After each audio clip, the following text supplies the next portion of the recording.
नमस्कार,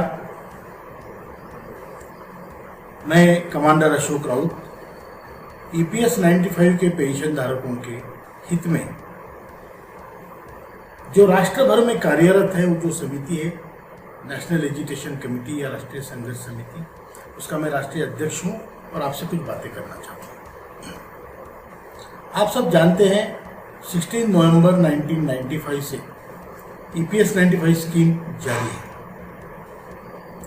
ये स्कीम बहुत अच्छी थी। इसके तहत ये कहा गया था कि अगर आप इस स्कीम ज्वाइन करते और पैसे भरते हैं तो आपको सरकारी कर्मचारियों से 10% ज़्यादा पेंशन मिलेगी। इसमें यह भी प्रावधान था कि आपकी पूरी पूंजी वापसी भी होगी। इसमें यह भी प्रावधान था कि आप पूरे वेतन पे अगर पेंशन चाहते हो तो पूरे वेतन पे अंशदान करके वेतन ले सकते हैं।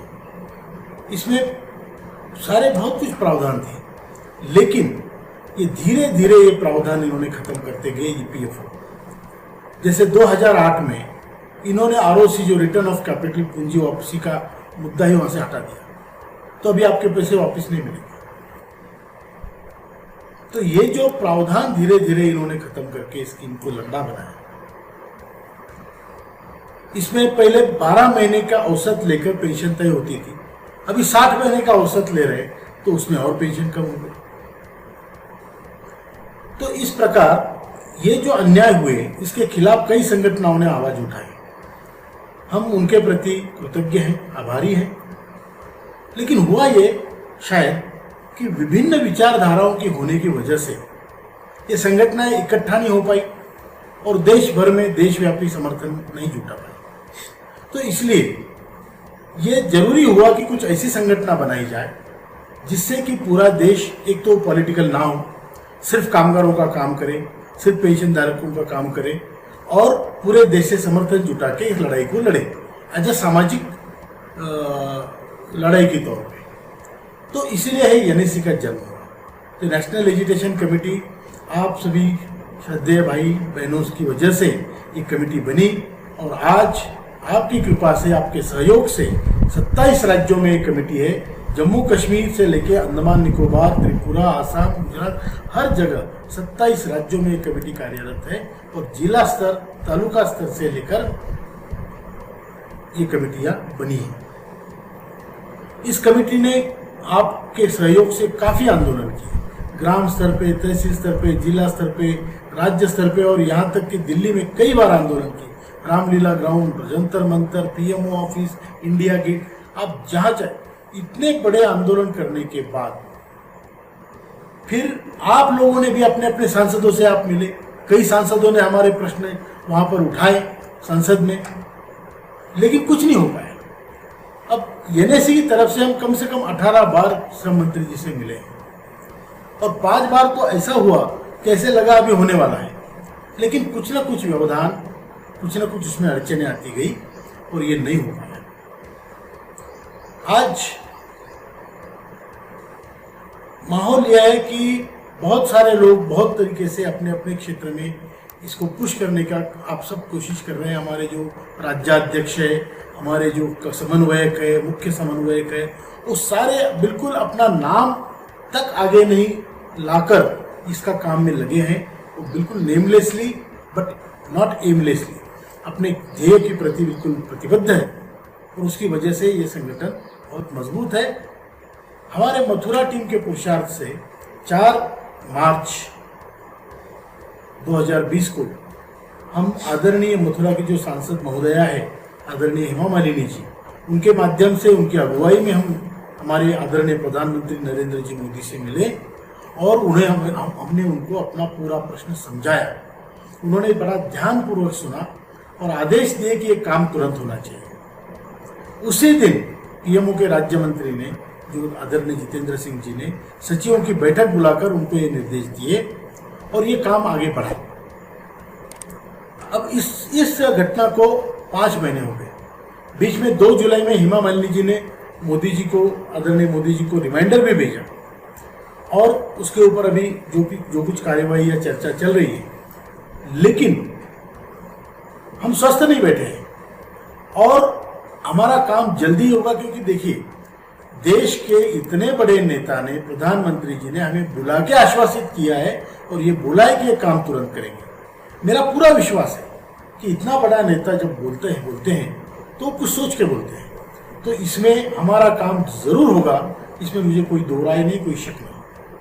हाँ, कब होगा? 5 महीने हुए हैं, तो इसके लिए मैं आपको कहना चाहता हूँ कि हमारा काम मेरे ख्याल से अगस्त या सितंबर के पहले दूसरे हफ्ते में, जब तक कि पार्लियामेंट्री सेशन चल रहा है, तब तक हम सरकार की तरफ बड़े आशा भरी नजरों से देख रहे हैं।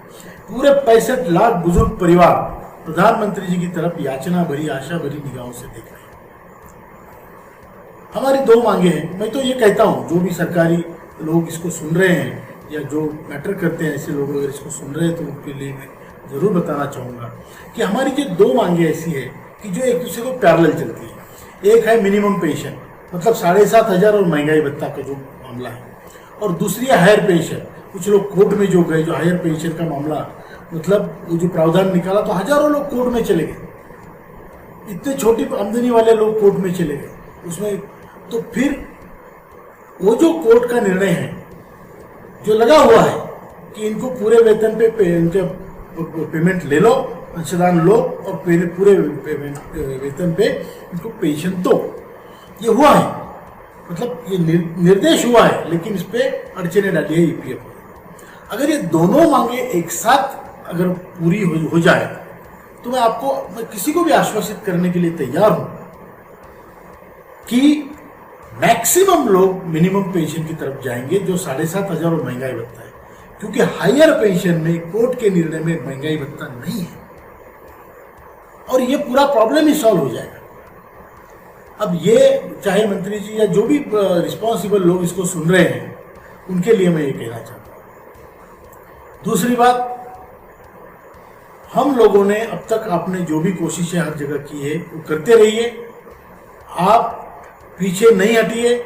हम लोग अपना हक लेने बगैर निश्चिंत नहीं बैठेंगे, शांत नहीं बैठेंगे।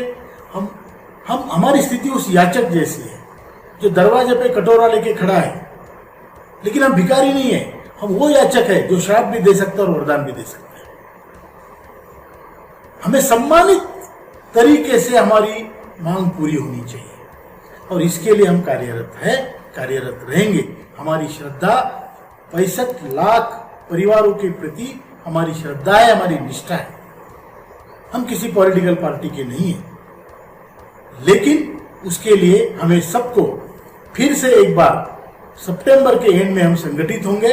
जो कुछ उस समय तक निर्णय होते हैं उस पर हम विचार करेंगे और अगली रणनीति हम तैयार करेंगे। फिर आगे चल के हमें करना क्या है, उसमें सभी के हम आपसे सजेशन भी लेंगे। तो ये मेरा आज का कहना था। मैं आपको आपके स्वास्थ्य के लिए, आपके परिवार के स्वास्थ्य के लिए शुभकामनाएं देता हूं।